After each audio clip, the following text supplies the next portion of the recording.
Hi, I'm Tom Getroyer, Chairman of the SilverSource Board of Directors.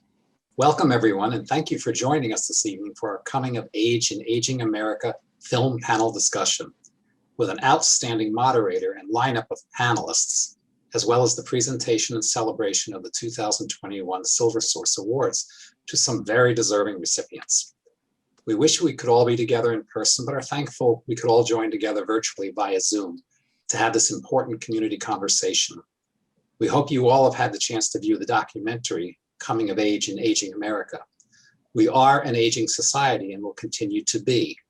Coming of Age in Aging America explores the demanding reality of this permanent transformational phenomenon and encourages discussions like the one we are having tonight surrounding it. Let's get started this evening with a brief video highlighting some of the film's most salient points.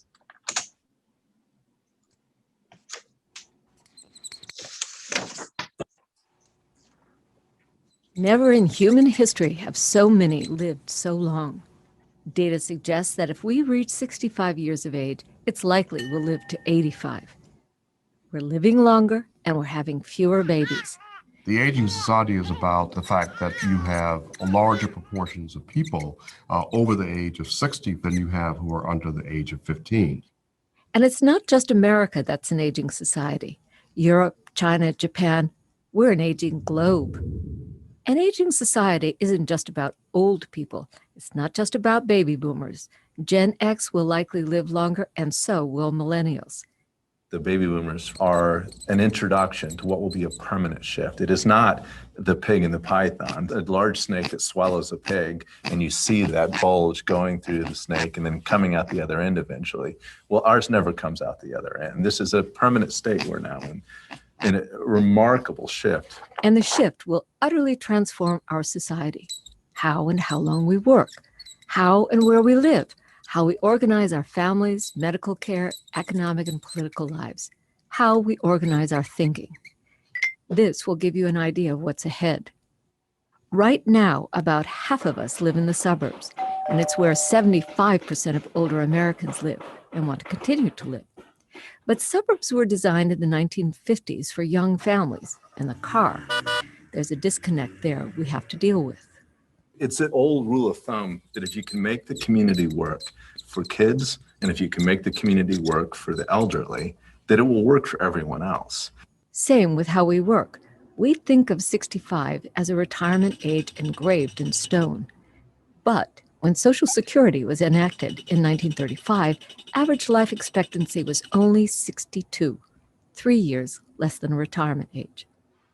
Today, we can expect to live about 15 years beyond traditional retirement age. There isn't anything in the psychology literature that suggests that it's good for people to go on vacation for decades. Even if it were a good thing, few of us imagine retirement as a vacation anymore. Most of us haven't saved enough, and we're all worried, for good reason, about Social Security and Medicare. What if we reimagined our standard life course? We think of it now in 3 age-segregated boxes. Age 0 to maybe 25, childhood and education. Age 25 to 65, work, and more of it, raising a family, always crunched for time. Age 65 and beyond, little work, lots of rest. What if we imagined that that third box would start just 3 years before life expectancy today, say around 75, not 65? What if we worked less in the middle of life and longer at the end? And what if we looked at aging and even our own mortality square in the eye? Children in American society historically have only suffered losses that relate to their parents for the most part. But today and tomorrow, they're going to suffer the losses of great-grandparents, of parents, of grandparents, and so on. So here's the point. The world we live in, the people we've become, demographically speaking, are way different from 1935 or 1950 or even 1970. But our institutions, economies, policies, Social Security, Medicare, our communities, work, all were designed for who we were 50 years ago. They don't work for us today. So, are there rough waters ahead? When we think about an aging society, everybody swoons. And oh my God. You know, they write articles about defusing the demographic time bomb. Why is there an assumption there is no upside? Maybe because the upside requires change. Change we have to design, legislate, wrap our heads around. As a psychologist, I'll tell you the very first step that is really essential, and that's that we begin to envision new models, new ways of being, new lives. How will we come of age in an aging America? The conversation begins. Suggest that it's good for You know, people they to go write on articles vacation about for defusing the Large demographic time bomb. And this is a permanent state we're now in.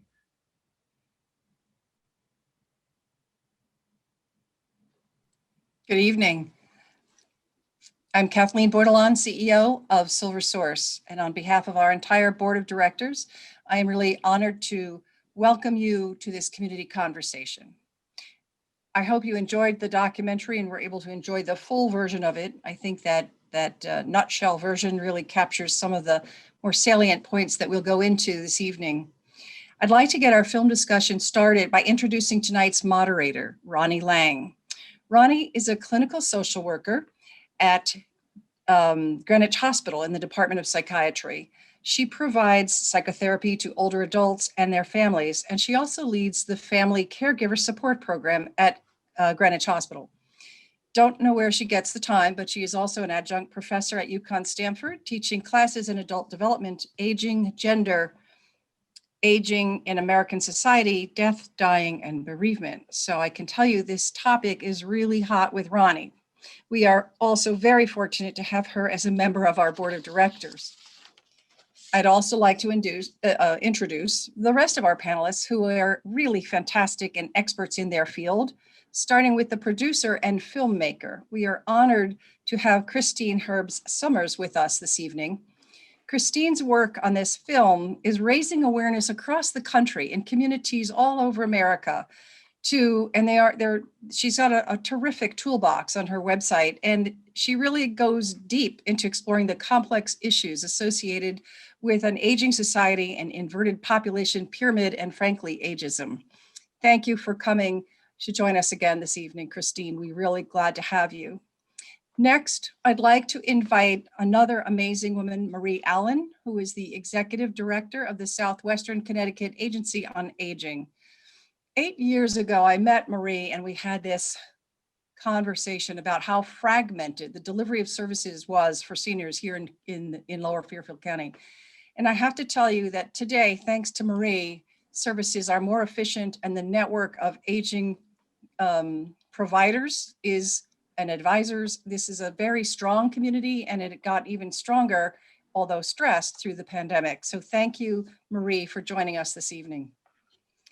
And this Stanford community is certainly better off because of Ellen Bromley. Ellen is the Director of Social Services for the city of Stanford. She's truly the go-to person for almost anything, but social services issues particularly. And she is really the connector and the link that has strengthened our partnership among our peers and colleagues throughout this area. And it was her efforts that was critical to the success of all of our efforts to flatten the curve during the height of the beginning of the pandemic, because heaven knows, I don't think we're quite through it yet, but she helped us all work together to protect those most at risk. Thank you, Ellen, for joining us this evening. And then I'd like to add one more very special person, Ralph Blessing. Ralph, thank you so much for joining us tonight. I think that you are especially suited to your job because I actually think you possess a calm that many of us aspire to. Your job is not easy, and I'm sure that there are many community conversations that are not always joyful, perhaps, but I know you bring an extraordinary expertise, and you too are teaching urban planning, as I understand it, and I don't know where you get the time to do that either. So thank you for joining us this evening. Ronnie, I'm going to turn it over to you, but I thought I'd at least start by asking you, what were your key takeaways from the film? There were so many. Would you like to just give us your top takeaways and then begin our panel discussion? Well, I think that as the film says, longevity changes everything, and that we all benefit from living in a community that successfully addresses the needs of older residents. And I feel like this film is sort of the whole semester's teaching in aging in American society. So I hope all my students got to watch it. But there are so many places we could start, but I really want to start by thanking Christine for making this compelling film and for inspiring communities, and especially our community, to begin to have the kinds of conversations we're going to have tonight and that we will continue to have. And Christine's interviews with all those experts that she featured was definitely going to help communities change for the better. And we have to start somewhere. And I think our community has started. A couple of years ago, the Late Life Issues Committee had a conference in Greenwich on age-friendly communities. And it was a beginning also, and then we never got to continue because of the pandemic. So here we are. And I think this film has spurred many communities, and ours also, to start the conversation on a local level. And we're pleased to bring this conversation to Stanford, and I'm pleased to be on the panel with all these people. I assume that many of the people who are here already have skin in the game. They want to make a better community for older adults. And we're here to continue to drive the on the ground partnership that we need to get there. And I think the key issue is that communities and advocates for older adults have to help create good places to grow up and to grow old. We need livable, lifetime communities. And I may be preaching to the choir, and I think everybody here in some way is committed to this. And I want to especially welcome all those students from Aging in American Society when we meet on Wednesday evenings on Collaborate, which is another kind of platform. And I'm glad they're here today. So I'm really pleased to be here. And I thank you, Kathleen, for this wonderful organization that you run that is very committed to this. So can I start the conversation going with Marie Allen? Yes. Hello, it's so good to see you. Same here, Ronnie. And seeing all the names here, some people I've been on other boards with, and I've known them through the years. It's just wonderful. Pam Hoffman, I mean, so many people here. So Marie Allen, I want to speak to you first, because when we talked in preparation for tonight, you articulated how ageism plays a role as an obstacle in addressing this issue. And of course, we know that attitude affects the way we're able to create systems. But Marie, what was your main takeaway from the film? Well, thank you. I am just so pleased and honored to be here this evening. And Christine, you did an absolutely outstanding job of presenting the issues and putting it into a language and a format that anyone could understand. I think that this is truly, at the end of the day, get rid of all of the nitty gritty, the details that we do that folks like Ralph Blessing have to get to. It is a conversation about reframing the way we think about a community. It's reframing that there should be pockets of similar people in similar places, but instead that a community represents everyone who's in it. You know, there's the old adage of a sum zero gain. And that's what some people think of when they think of aging, that in order for the aging population to have what they need, that means a younger population has to lose something. And to me, that is the worst possible framework to build a community. The community should be built on a framework that says the benefits that I receive from having older adults in my village, in my community, and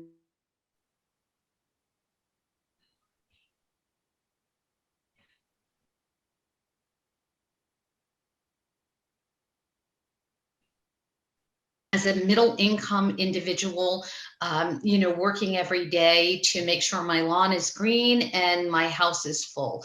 It's got to be the idea that everyone brings something to the community. When you look at older adults, 64% of the volunteers in Connecticut are older adults. That's something. That's something they're bringing to the community, and it's something that should be revered in the community. And unfortunately, I saw that thread of fear and discrimination through the film as people looked at older adults and thought, oh my goodness, someday I'll be there.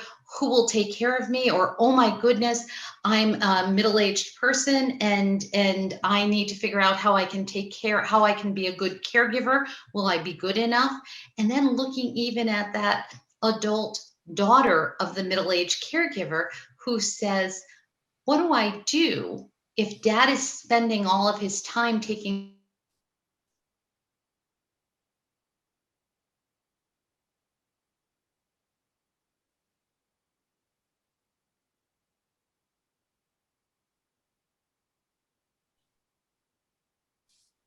part thinking about how they will get the help they need rather than bringing everyone together and saying everyone has something truly important to offer. So when we look at places where we can live, work, and play, we truly have to take that view of everyone's bringing something to the table, as they did in the beautiful picture of the loop, where you saw multi-generations coming together, walking, playing, talking, understanding the concerns of the community, and really growing that community as a supportive, open, integrative community. Oh, that's wonderfully put. And I like the way you say that it's not just about being old. It's about we're all in this together and we all have to work together. And what's good for one generation will be good for another generation.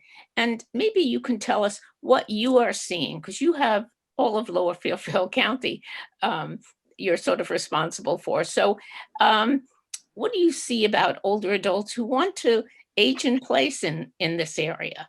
What are the trends you're seeing? Well, everyone knows most of the viewers tonight are probably from Fairfield County, and the incredible cost of living in Fairfield County that makes it so difficult for older adults to stay. When you look at the science says that you shouldn't spend more than 30% of your income on housing. And what we see is that older adults in Fairfield County are spending on average of 39% of their income on housing. That's a problem. That's not even taking into account the additional money that they spend on prescription medications and healthcare, which we all know that as we age, we're spending a greater percentage of our income on healthcare. So it really represents a challenge. If you're wealthy, you have the dollars to stay in Fairfield County. If you're not, you're really relying on the community welcoming low income or subsidized housing. There are wonderful models of congregate housing throughout our 14 cities and towns. But when you look at 2-year waiting lists, by the time a person recognizes the issues and identifies the fact that they need supportive housing or congregate or low income subsidized housing, it's too late. 2 years is just too long of a wait.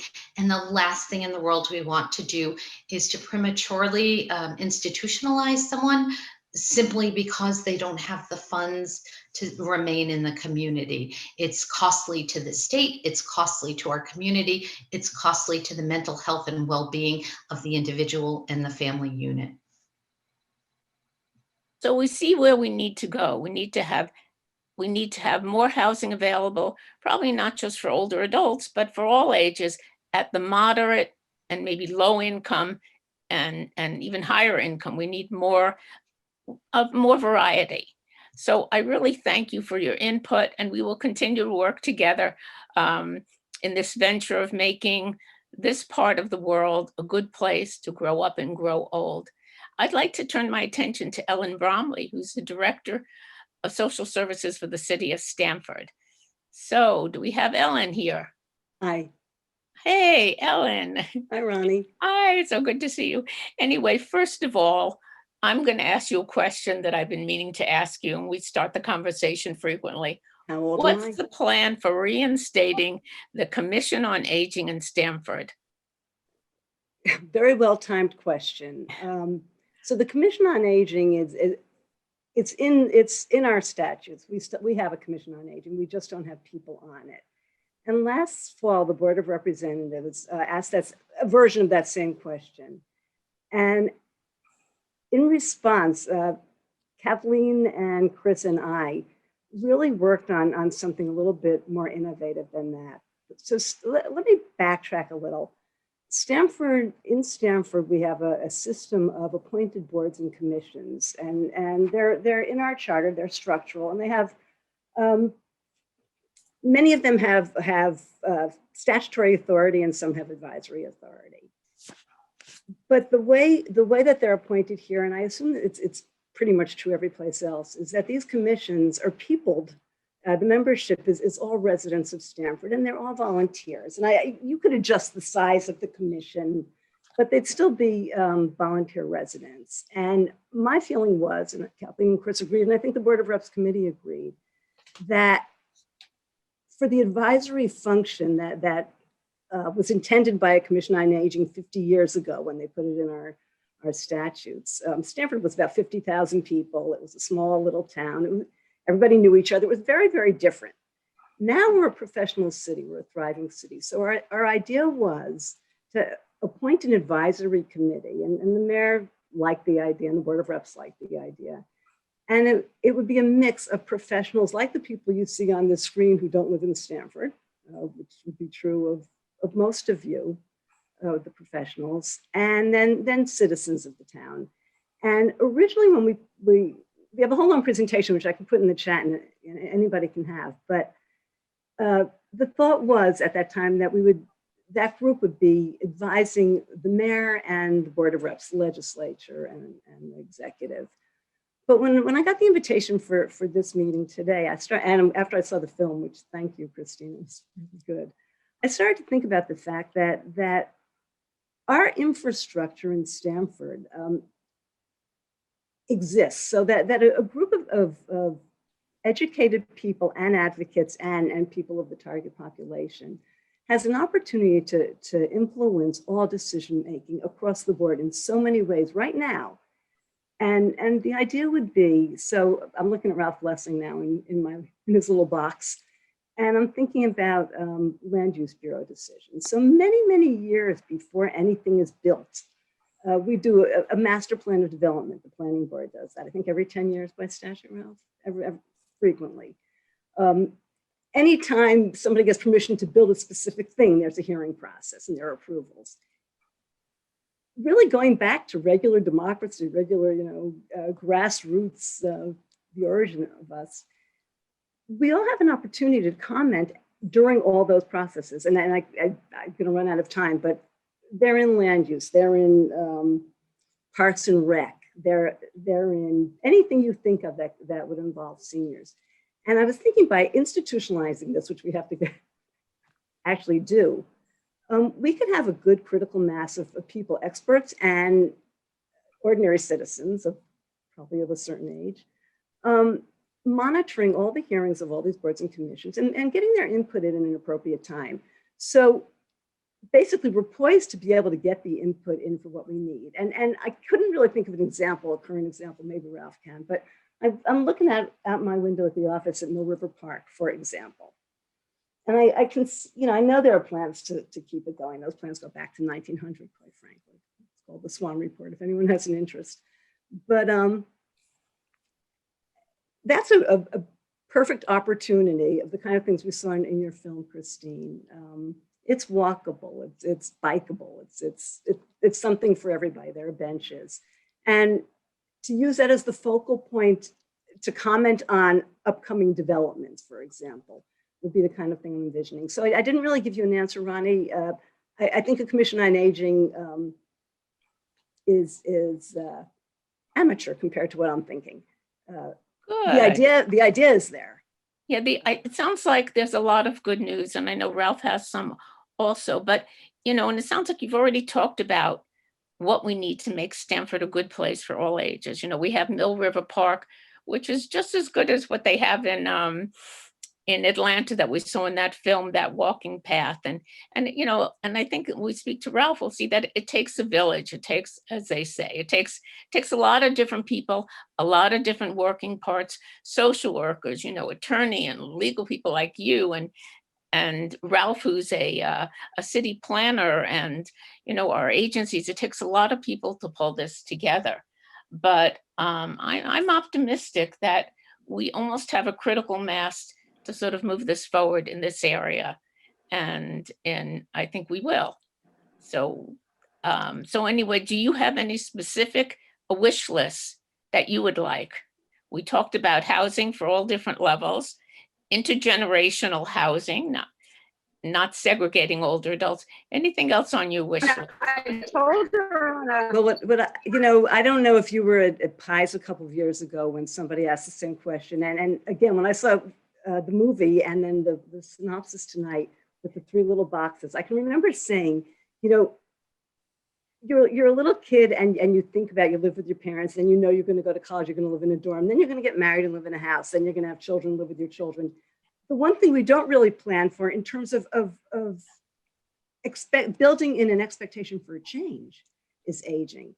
So that, I think that's one of the things I've been thinking about, that in addition to the resource planning, which I think we're structured to be able to do some of that. I think each of us has to do our own individual plan. Yeah, I think we all have to. Having watched my aging parents and in-laws, so my parents do it wrong and my in-laws do it right. My in-laws made every change before they needed to. And I think that's an important thing to think about. That's individual, that's not on the community level. But. That's great. That's really great. So I'm going to turn to Ralph now. And Ralph is our Land Use Bureau chief. He's the planning director of the city of Stanford. So we know it takes more than social workers and psychologists and doctors and nurses to make a good place to grow old. Planning. And that was a key word I learned from Christine, I have to say, was the word plan. But so I'm going to start and Christine's going to end with her best advice for us. Ralph, there's a 2 to 6 year wait for affordable senior housing in Stanford. In light of what the film brings to the fore regarding the huge demographic shift in all communities, including Stanford, tell us what Stanford's doing to address this. Well, first of all, thank you for having me tonight. I think this is a great opportunity to talk about all kinds of important issues and how they're interconnected. And as Mary Ellen and also Ellen said, we have a housing crisis. And that housing crisis is, to a large degree, an affordability crisis. And of course, it affects seniors particularly hard because many seniors are on fixed incomes. So what we've been doing over the last couple of years is trying to increase the amount of housing and the amount of affordable housing.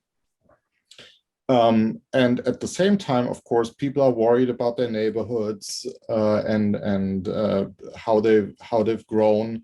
So we're trying to strike, and I think we're quite successful in that, striking a balance between development of new housing and new housing opportunities and protecting neighborhoods. And a lot of the things that we've been working on, and you see that in the renaissance of the downtown, which was empty of people, empty of residents a couple of decades ago, we turned it into a mixed-use neighborhood where you can walk from your apartment in downtown to Mill River Park, where you can walk to the train station and take a train to New York City to see a show, to go to a museum, and so on. We've been working hard with other city agencies, with the Department of Transportation, to make Stanford more pedestrian friendly so that people don't need a car.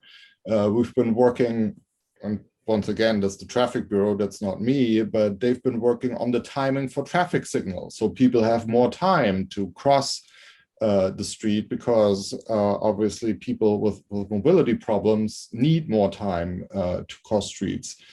So that's sort of in general what we're trying to do from a planning perspective.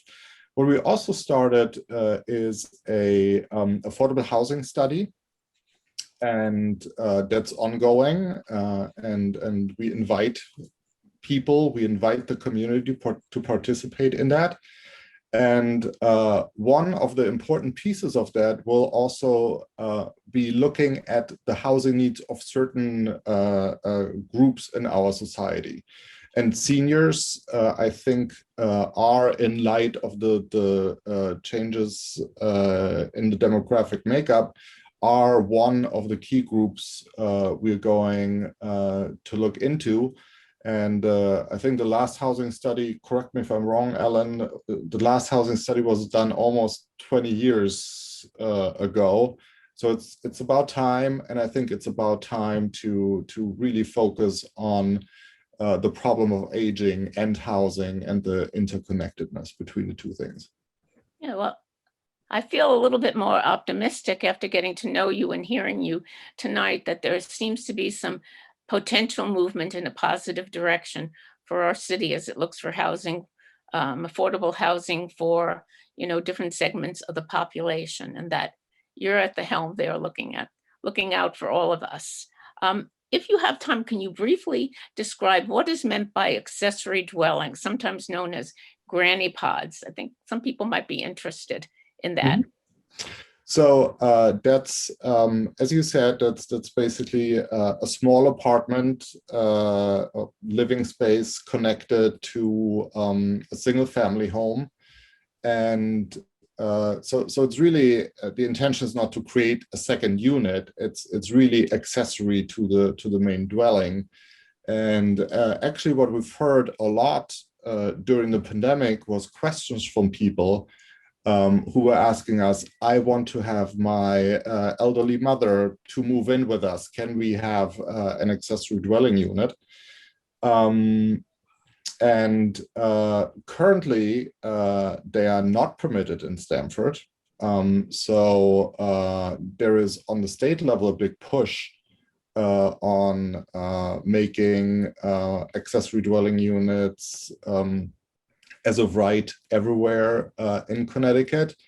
And I think that's certainly a discussion we need to have in Stanford with the boards, with the public, and also a way to doing it right and make sure that we achieve goals such as intergenerational living and so on and so forth, while also addressing some of the concerns that people have about their neighborhoods. Yes.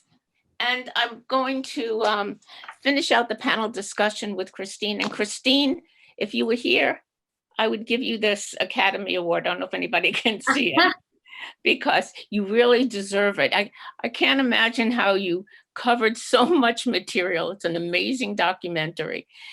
And in the planning stage of this program, you spoke of your documentary as taking a wide angle lens look at aging, not just focusing on one community, and sort of taking the vantage point of like 20,000 feet above and then taking the big view. And it gave us a good understanding of the issues. Your documentary did that for us. And you provided a matrix of solutions for designing an age-friendly community. And one of the biggest take-home things I took from you that I'd like you to address as the need for a plan that, talk about that, because I thought that was very pertinent to help us move on. Well, thank you. And everybody, thank you for your kind comments about the film. It has indeed started to make a difference in communities, and that's why we do our work. That's why we've done our work. So thank you for that. Two, it's really hard to take a 20,000-foot view of something like this in a film. We're used to seeing films about individuals, individual stories, and everybody can always talk about, well, my mother, she did this, that, and the next thing. And so we don't need to do that for everybody else. Everybody else could do it because my mother did it, blah, blah, blah. So, the film presents this kind of head-spinning array of problems: Social Security, immigration, life course thinking, health, et cetera, urban, urban planning. What you guys are talking a lot about is housing, really, really an important issue. But as Jack Rowe says sometime towards the end of the film, he says, there are all these big problems. We have to look at all of them at the same time and tackle all of them at the same time. So it's not as if we fix Social Security, everything will be okay, or if we fix housing, everything will be okay. Everything is interlinked, and I'm sure you've all experienced that. And so when we look at the film, we very consciously did not use any individuals as the star. Norcross was the star of the film. The town was the star of the film. And the idea that they created 15 years ago, a plan. And it was a plan that had to not only to do with housing, but transportation, healthcare, immigration, education, and green spaces, walkability, and so on and so forth. I mean, it was all one plan. It wasn't, we're going to do this for housing, et cetera. So when developers came in and, the town wanted developers, the zoning was all taken care of. It's in the plan. You can't do this. Or over here, we're going to have multiple dwellings because that's what we want for this city. We've made the plan. And I know this Scott Ball, who is the urban planner I know I'm speaking to the choir and especially to Ralph, who knows all of this already, but Scott has been part of a whole bunch of planning sessions and charrettes in the greater Georgia area. And he basically said it's the cheapest thing to start doing. Come up with a big plan. It's the cheapest, but it's also the hardest thing to do because all the voices will come in at the same time and heads will spin and voices will get raised and so on and so forth. But the plan is really critical, and it takes a long time. And Norcross adjusted their plan over time. I think, am I running out of time? Getting close, but kind of finish up. I like what you're saying about the plan. This is the take-home point, so thank you. Here's an interesting thing about Norcross. In the beginning, well, we all know that it's very handy-dandy for a house to have an elevator if you're an aging person and there are 2 floors, right? So now Norcross invited developers to put in housing that enabled elevators to go in. So when you're younger, you have closet upon closet, and then when you're older, you get but what was in the zoning and in the plan was a certain kind of elevator that cost like $70,000. It wasn't keeping up with the technology. It was too expensive for a lot of older people to get into, to do. So they changed the plan. And now these kinds of elevators can go in these buildings that are 2-story buildings. Similarly, the Masters on Main design of houses, that was also mandated for developers. Anyway, long story short, a plan for a long-term development, as we all know, it takes 40 years for a major redoing of a community. And we're all going to get to the point of 70, 80, and 90. So communities across the country are beginning to do this. I just want to say one last thing, and that is there is a wonderful resource in Indiana that is run by Phil Stafford, who's been doing a lot about aging communities. He's pulled together a bunch of architects and urban developers, et cetera, et cetera. It's called Co-Design Commons. And they are a resource for towns like Stanford and towns like Norcross, et cetera. So, hey, that's great. I thank you. I think you got us on the right road to a plan, and I thank everybody for participating. I'm going to turn it back over to Kathleen, and if anybody has a comment, you can put it in the chat room. We're going to move on pretty soon to giving our awards out. But thank all of the panelists for agreeing to be on this. I think we did well for a Zoom meeting. It would be nice if we could all meet in person, but maybe next year. So, Oh, well, that sounds like the conversation's going to continue. yes. We didn't really lose Marie, but I was wondering if we could bring Marie back into the panel. So one of the questions I saw in the chat, we didn't really cover, we talked about it in our pre-discussions, was around Social Security cap on taxation and what the significant benefits are of addressing that. And Christine, you are deeply knowledgeable about that, and I realize it's not a local issue, but it is a really significant issue for us across, as Americans. And I think it's worth having some discussion about that. And if anybody wanted to comment on it, the question was, why has this not happened? And I realize that's not a city issue, but if anyone would like to comment on that for this questioner. One of the things that I've taught my students, actually I'm going to teach it next week in class, is that Social Security, most of the students say, oh, it's not going to be around for me. Even some of my younger peers or my friends who are in their 40s or 50s. The truth is, with some small fixes, we could make it better. The cap is the amount of money you're taxed up into that goes into the payroll tax until it stops. So for this year, it's $142,800. However, LeBron James makes that maybe in a day or a week. I don't make that by the end of the year. So I never reach my cap. He reaches it in a couple of days. Well, what if it went up to, and Bernie Sanders suggested it doesn't have to go up forever and ever, but what if it went up to $250,000? That would bring in more money. And Joel Mulbaum, who is an attorney and very knowledgeable in these areas, says that the Social Security taxable wage base is discriminatory against lower income individuals. This could be a whole other section, but Social Security can be solvent. Marie, would you like to add to that? Would, Kathleen. I think that when we talk about elected officials, and this is not going to be a popular view for any elected officials who are on the call, but when we talk about elected officials, it is very difficult to change the tax structure, to change the Social Security tax when we're talking about 4 years of elected service and then having to be reelected. Nobody in the world wants to come out in favor of raising Social Security taxes. And so therefore we keep kicking the can forward. And we are at the end of the can. The can is here, the can is us.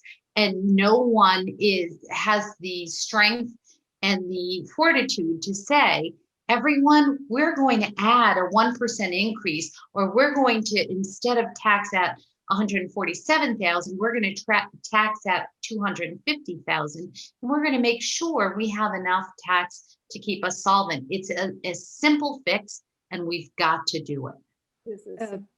Can I just add one thing? Simpson Bowles, that had to be 10 or 15 years ago already under Obama. They had a commission, they made that recommendation, and they made a recommendation to raise the retirement age. And before the words were out of their mouths, and it was a bipartisan thing.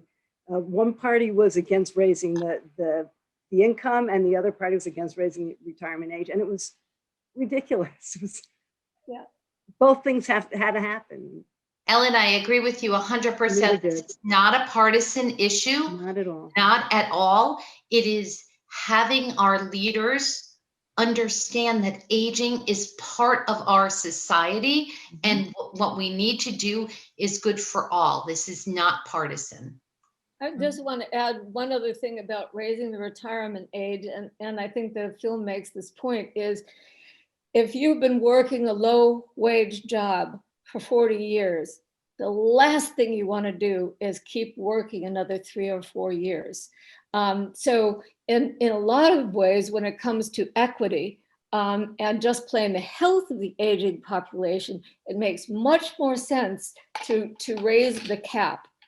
Now, when you raise the cap, employers also have to pay their half.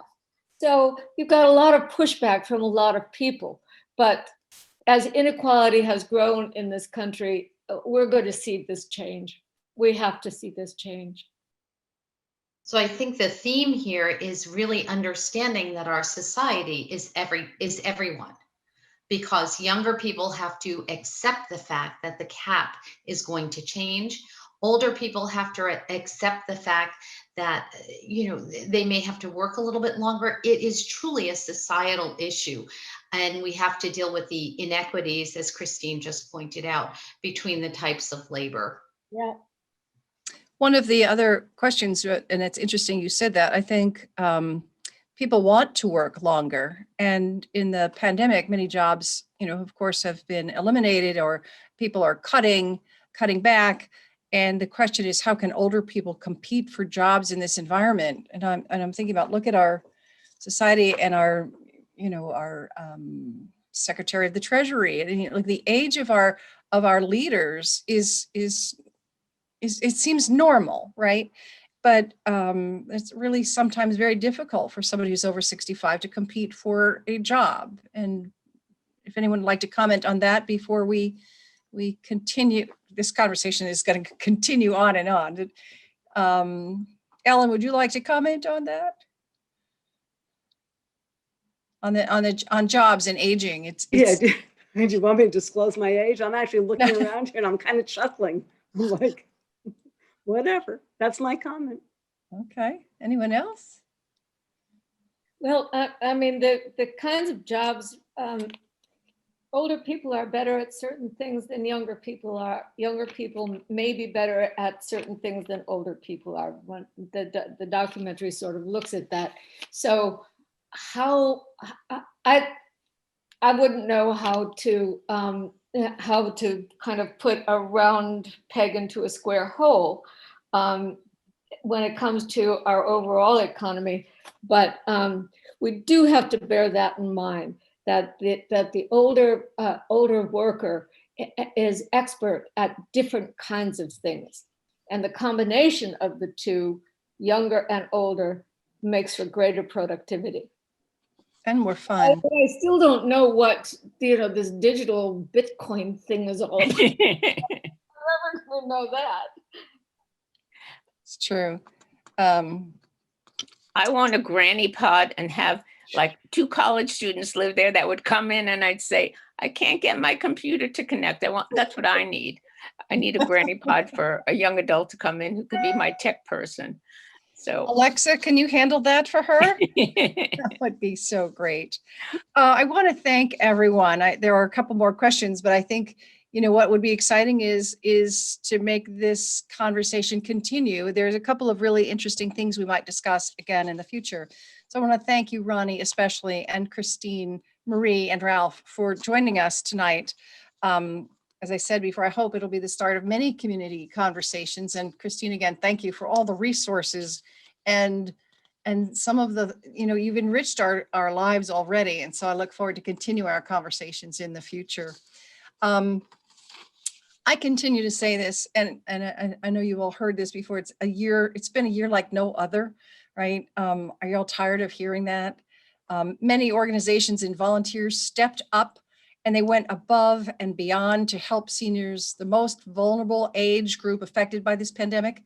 And none of us are really grasping. We didn't know how long would this virus continue to affect our lives. I remember last March thinking, well, by June this will be done. And then in June we thought maybe September. And in September we thought, well, we're in for a long winter.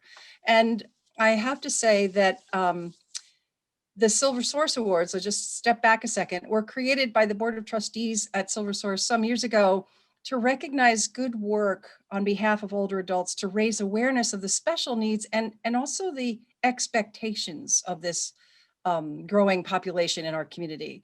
So this year, we're really happy to celebrate 7 organizations, because why limit it to 3 in a year like no other? And we're going to celebrate 7 organizations and individuals who really went above and beyond this year to improve and enrich the lives of older adults and also to keep them safe. So we're about to just show you a little video so you can hear from all of them, and then you'll get to meet them on screen.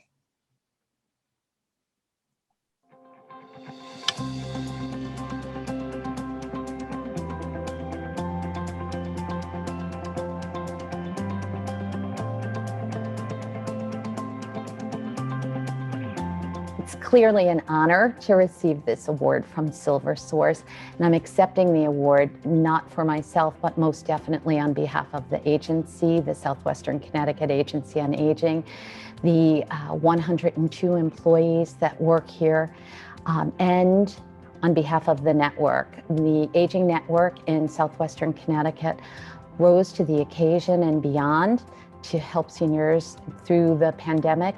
I think what I find most amazing is the fact that we were able to reassure everyone. All of our seniors were calling asking for reassurance. All of the providers were calling asking for reassurance. No one really knew what was going to happen and what the future would hold. But because we got together, because we convened community conversations, we were able to look forward, look to our stakeholders, look to our clients, and tell them it was going to be okay. And that's why this award is just so important to me.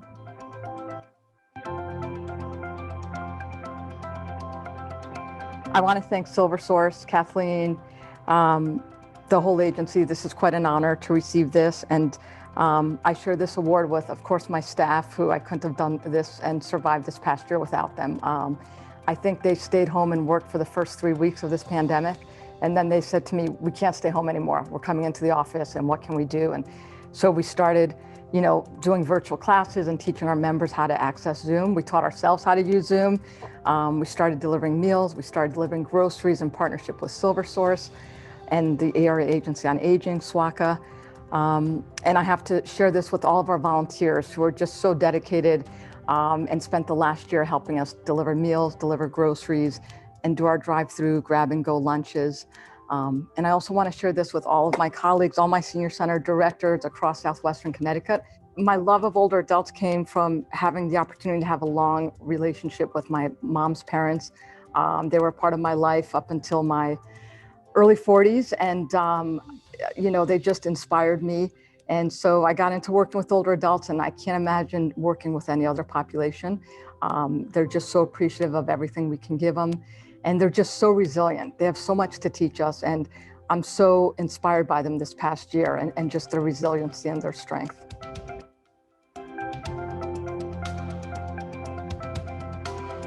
I am incredibly honored and touched and flattered to receive this. I've said this many times, it's not an award to me, it's an award to the big us. Everything that I've done with not just even the Riverhouse family, which I can't say enough about our staff, our team, our board here at Riverhouse, but the community. SilverSource being right at the center of that community, but SWACA, the Senior Center, Osborne Home Health, all these other wonderful organizations that all pooled our resources together to truly serve the aging population in our community. None of us could have gone at it by ourselves. And yes, it was a whirlwind year, but in some ways it gave such incredible recognition to the needs of our aging population and the ability of providers like all of us to be able to step up, think creatively, and keep on marching forward. So I'm just incredibly proud of what we're doing, not just what we've done, but you know what? With every change, we'll change with whatever is up ahead for us.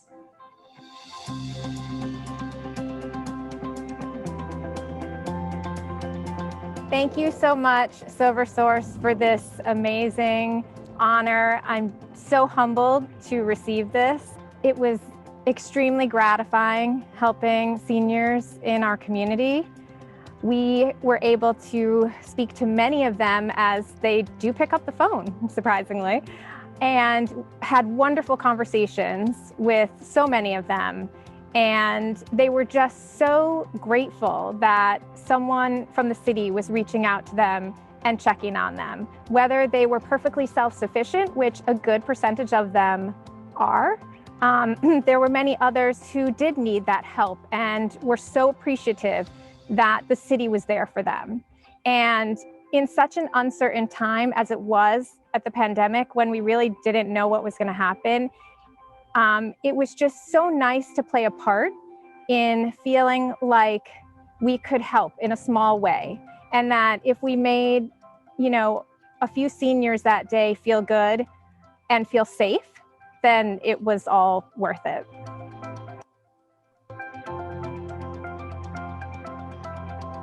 I'm very honored, and it's really amazing that you get something that you love doing.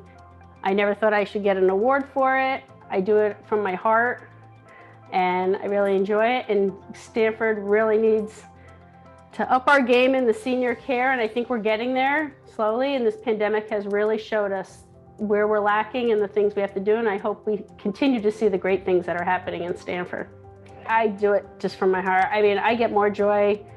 I'm lucky to have a job that allows me to be enmeshed in the community, to help SilverSource, to help other agencies like SWACA and the Stanford Senior Center, and I get to every day do things for seniors. I recently just got a letter from one of the women that I was delivering meals to, and she said, I look forward to every Monday. It gave me a reason to smile, to have someone come.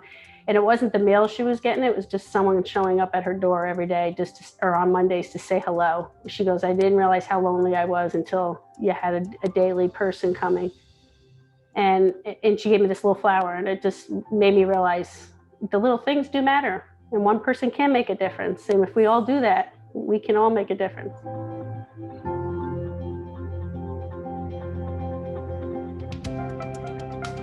Thank you so much for this. This is just such a tremendous honor to be receiving this and to be receiving it from SilverSource. The way that it really stepped up its efforts during this past year for the pandemic was just amazing. And, to work, with Kathleen Bordelon, the CEO, who is just one of the most dynamic individuals that I have ever met. And, she was there at every single food truck that we had over the summer with mass amounts of volunteers and surrounded by hundreds of grocery bags. And there was Kathleen in the middle. And she just, her effervescence and her drive and her compassion and her energy are just incredibly contagious. And I'm just, I'm really fortunate to be a volunteer in this group. It's meant a whole lot to me, and anything that I can do to help the community, really makes my day better. So if I can put a smile on one person's face today, then my day was worthwhile.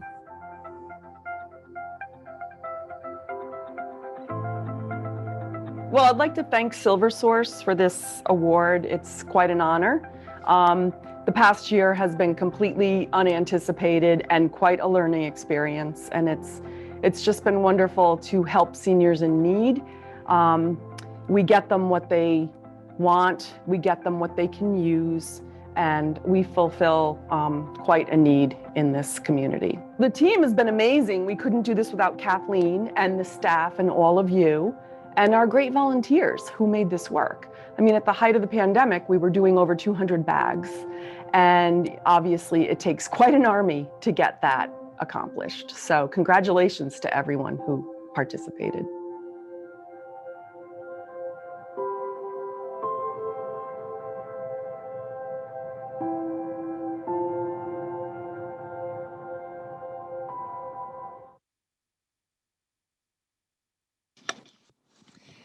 That just brought me a lot of memories of the past year. And I hope that each of you will reach out to the individuals that were recognized this year personally and talk to them about their experience and the work they did. It has been amazing. So I hope that you will now join me in a virtual round of applause. I wish we could do this in person, but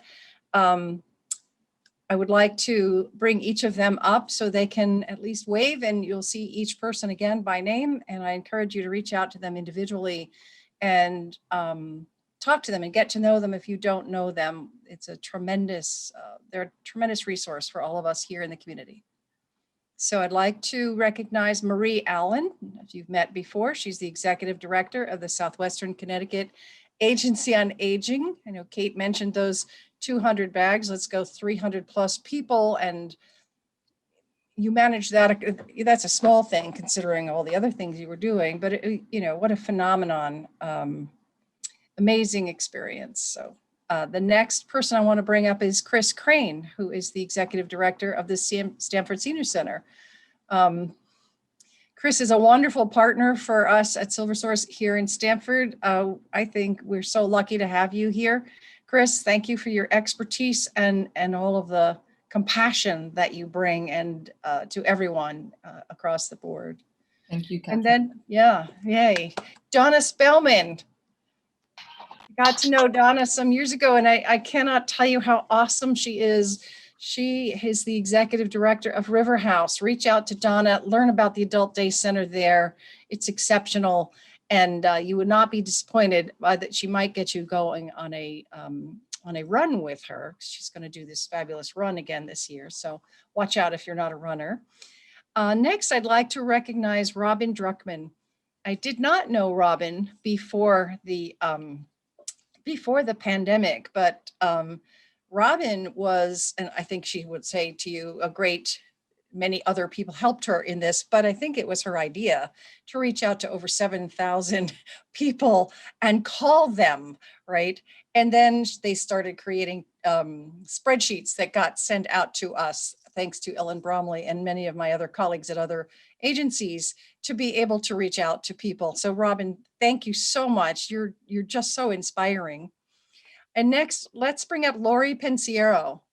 Lori is the kind of person I think doesn't sleep, really and truly. I remember going to a meeting and she said, well, I just delivered a baby. And, and then she's going on. She's extraordinary, and she supports the work at the Stanford Senior Center, also in Greenwich. She is a community liaison with Osborne Home Care. She's not just a community volunteer, not to diminish that, but she actually has a job. So how she fits in all of her caring volunteerism is beyond me. Lori, thank you. It's a pleasure to know you. You're all in this you're in a blue velvet room. That's cool. And then I'd like to recognize Pam Staub. I think Pam might be in Florida right now. Oh, there she is. I got to know Pam because of Robin. She volunteered, and her license plate has something about loving dogs. And since everyone knows I'm a dog lover, the first time I actually saw her without a mask was such a shock. I was like, oh, there's your whole face. You're not Marianne Delaney. We didn't rename you, but Pam has been coming every single week since last March to deliver food. And now she is helping several of the clients that she has met with additional support. And she's just amazing and effervescent, honestly. And then last but not least, I know Kate didn't want to receive this, but Kate Sullivan is actually on our board. And on it, I said to her the other day, you are the wind beneath my wings. We would not have had the food program and all of the delivery services without your help. With the shopping that you did, together we developed other relationships with food suppliers, and Kate continues to this day to do this. And let me say, she curates the bags for people with diabetes. So there's very specialized food that goes in those bags. But in addition, she provides on her own food for cats and dogs. So she is like the silver pets person. And I think it just improves everybody's life. It's really happy to, to get the things you need. So I encourage you to reach out to each and every one and give them a round of applause and say thank you personally. This has been, as I said before, a year like no other. And I cannot thank the board enough for expanding the universe of recognition, because I think every single one of you deserve it, as do the whole, the Aging Network, Marie. It truly is a shared recognition of great work across Southwestern Connecticut. So thank you. Big little hearts, new hearts. We're going to wrap up this celebration a little bit, and I look forward to another conversation in the future. I think there are probably more than 250 people online here, and I don't see much. Oh, I do need to correct my my email is kbordelon, but you can find it on the website. And for those of you who are interested in the continuing education units, Ronnie has asked me to mention that you can email me or Marianne Delaney. Again, you can find our names and our email right on our website to complete the forms for the continuing education units. And I'd love to hear your feedback before you tell Ronnie in class. So thank you so much. And I have no doubt with all of your contributions to community that we are poised for much more positive change in the coming months ahead. Thank you. Stay safe. And thank you again for joining us tonight.